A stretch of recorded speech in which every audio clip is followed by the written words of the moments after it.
So Edge, obviously as a WWE superstar, we are always kind of begging and pleading for extended time off.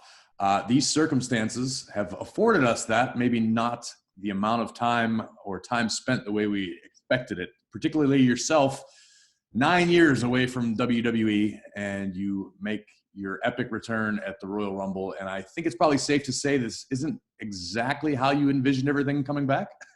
Yeah, I can't say if I were mapping this out, because I do like to visualize and kind of, I think if you visualize it, you can materialize it. I did not picture this. This was not part of my vision board.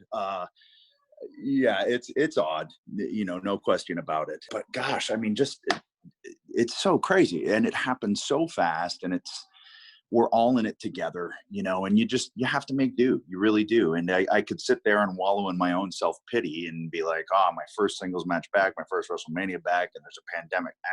What are you going to do? You make the best of the scenario. And really there's just bigger things right now, right? It's all of us staying healthy and keeping our loved ones healthy, and, growing gardens and Yeah, that was going to be one of my questions later on. How are you spending all of this quality time?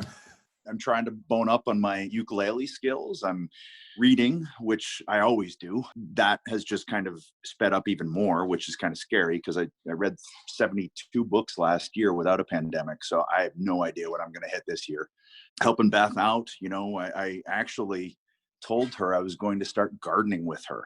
And it got me massive bonus points. It really did. She was shocked. And but I truly did think, I was like, wow, what a great way to connect. Yeah, I'll help you garden. Let's do it. Between that, just, working out, going mountain biking, and being dad, just being dad and surprisingly still fairly busy. Yeah, there's no shortage of ways to occupy your time. Whether or not those ways are productive remain to be determined.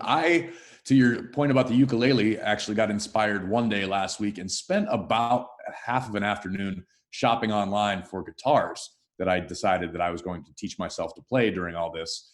And my guitar playing career lasted, about half of an afternoon when I decided I didn't feel like spending money on a guitar that I couldn't play or never would. You might during this. That's the only thing. Who knows? You might come out of this like Yngwie Malmsteen, just shredding, brother. And biking. Yeah, but I think at certain points I've gotten very, very ambitious, and I was like, you know what? I'm going to start this, and I'm going to do that, and I've been wanting to do this, and the ambition sort of gave way to laziness, and and the Tiger King, and yeah. And just, preparing. That's the one thing about being part of WWE in my role right now is we've slowed down, but nothing's really stopped. And it never stops. And if this isn't proof positive, I don't know what is. Well, let me ask you this. So when you got word, and all this is relatively fresh in my mind because the first thing I did this morning was watch the WWE 24 documentary on the network. If you're listening to this and you haven't already gotten your eyes on it, pause this. Go watch that first. It was really well done. Hats off to everybody involved, and it was an awesome look. And watching it, honestly, man, it was inspiring. And I would say at 2 or 3 different points, I went, man, I live in Pittsburgh now. I should go find Dr. Maroon. And it just gave me that urge to do all this all over again. And I don't know whether or not that's a possibility. But everyone's caught up to the awesome return at the Royal Rumble. You obviously focus your sights on WrestleMania with Randy Orton. It's getting unbelievable live reaction, truly like an emotional story that stood out amongst everything WWE's doing. What went through your mind when you first got word that WrestleMania was going to be happening behind closed doors? I mean, you have to admit there was disappointment, of course, Sure. because, as a performer, we want to be in front of the audience. It's not the same without the audience there, physically there. They're there watching at home, and that's what you have to try and focus on is the performance for the people at home that are hopefully reacting the way that you would want them to within the arena. Man, you got to just try and look at the positives, and that's all you can do. It was disappointing, sure, but pretty quickly I went, okay, well, this is what we have. So now what can we do? I think you can do it without an audience. Sure, there's those challenges, don't get me wrong. And you do feed off of it with adrenaline and things like that.